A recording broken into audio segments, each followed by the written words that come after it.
Hello friend, abantu benshi dukunze gupostinga video z'abandi cyangwa se tugapostinga video twiganya amajwi, ariko burya ni bibi cyane. TikTok ntabwo ibibyemera ndetse izo video ntabwo izemera.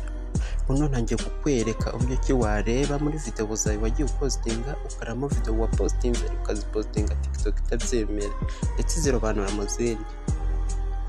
Icyo ukora uza hano muri profile, ugeze hano uza kuri utu dukoni dutatu,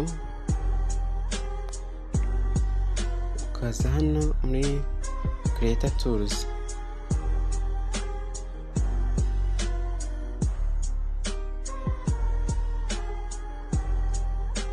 ugeze hano uhita uza hano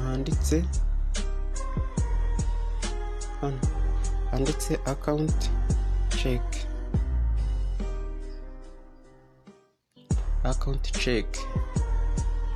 account yawe ukayicekinga.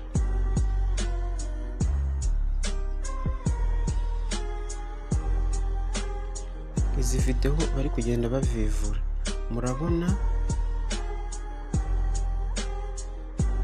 hariho video zitavivuye. Post restricted, you have to license posts that don't follow our guideline. Reka nzibereke.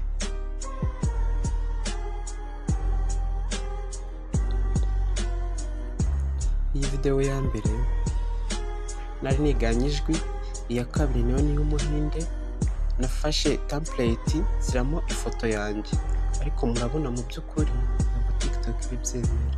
Ubu nkiritseho wasanga creator yarayisibye. Abantu bari monetize hari ububasha baba bafite bwo kuba basiba video wapostinze igihe wakoresheje video yabo. Niba rero iyi